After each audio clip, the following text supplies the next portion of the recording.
Structuralism is a literary theory that originated in the early 20th century, primarily in the field of linguistics, and later expanded to other disciplines such as anthropology, psychology, and literary criticism. It focused on analyzing the underlying structures that govern human behavior, language, and society, and how these structures shape the meaning of texts and cultural artifacts. Saussure's idea of language as a structured system with its own internal rules and conventions greatly influenced literary scholars and paved the way for structuralist literary analysis.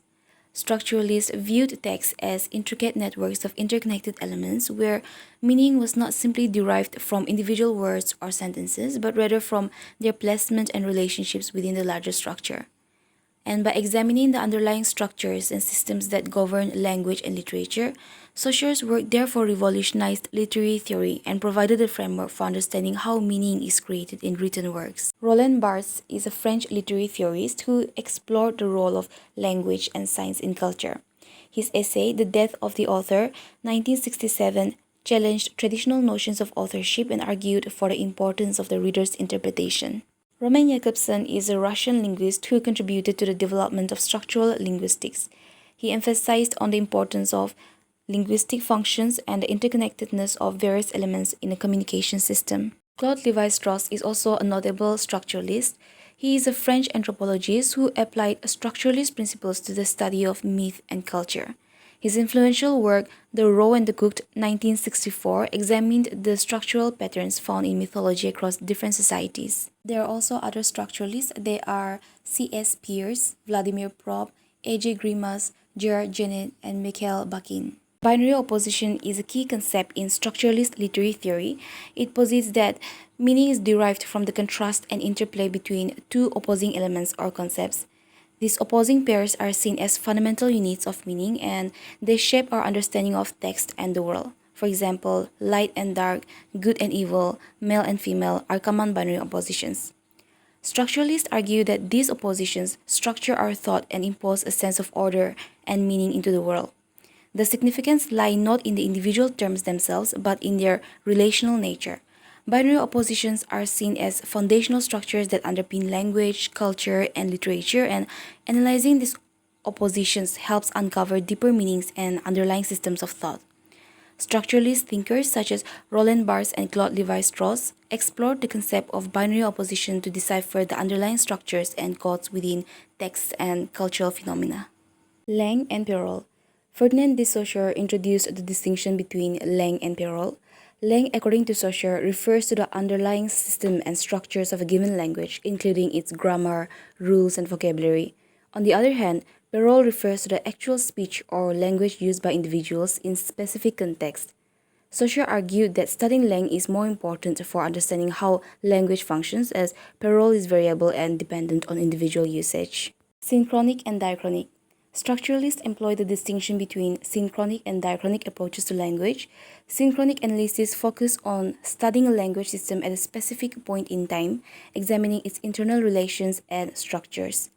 Whereas diachronic analysis, on the other hand, looks at language development and change over time, tracing its historical evolution and transformations. Structuralists focus on analyzing the underlying structures and systems that organize human language and culture. They look for patterns, rules, and relationships that shape the production and interpretation of meaning. Intertextuality refers to the ways in which texts are influenced by, referred to, and are in dialogue with other texts. And structuralists stress the interconnectedness of text and cultural artifacts. They argue that meaning is not contained solely within a single text, but rather is shaped by the intertextual references and connections between different texts. Structuralists analyze narratives as a series of binary oppositions and underlying structures. They look at the narrative elements such as characters, plots, and settings and examine how these elements work together to create meaning and convey the underlying structures of society and culture. Competence and performance. The distinction between linguistic competence and linguistic performance was developed by Noam Chomsky, who built upon structuralist ideas. Competence refers to the innate linguistic knowledge and understanding that individuals possess, allowing them to generate and understand grammatically correct sentences. Whereas performance, on the other hand, refers to the actual production and use of language in specific contexts, which may be influenced by various factors such as memory limitations or social constraints. Structuralist semiotics. Structuralists employ semiotics, which is the study of signs and their meanings. They examine how signs function within various systems and how they produce meaning. This includes analyzing linguistic signs, visual signs, and cultural signs to understand the way in which meaning is constructed and conveyed. Relational theory of language. Structuralists emphasize the relational nature of language. They argue that meaning is not inherent within individual words or signs, but is instead determined by the relationships and differences between signs. Therefore, meaning emerges through the contrasts and opposites created within a system of language. Ferdinand de Saussure introduced the concept of sign, signifier, and signified. According to Saussure, a sign consists of two components, that is, the signifier and the signified. The signifier is the physical or perceptible form of the sign, such as a word, sound, or image, and the signified, on the other hand, is the mental concept or meaning associated with the signifier. Saussure emphasized that the relationship between the signifier and the signified is arbitrary, meaning that there is no inherent connection between them. Instead, their connection is established through social and cultural conventions.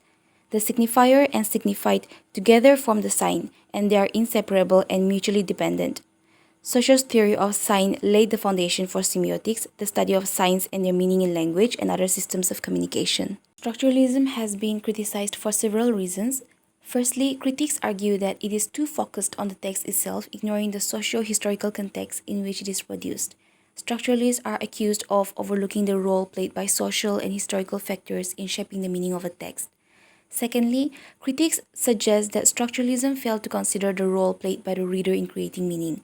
Structuralists are accused of treating readers as passive readers of meaning rather than active agents who actively interpret texts. Thirdly, structuralism is accused of being too abstract and theoretical with little practical application for literary analysis. Critics argue that the structuralist method is too concerned with identifying general principles rather than analyzing specific texts.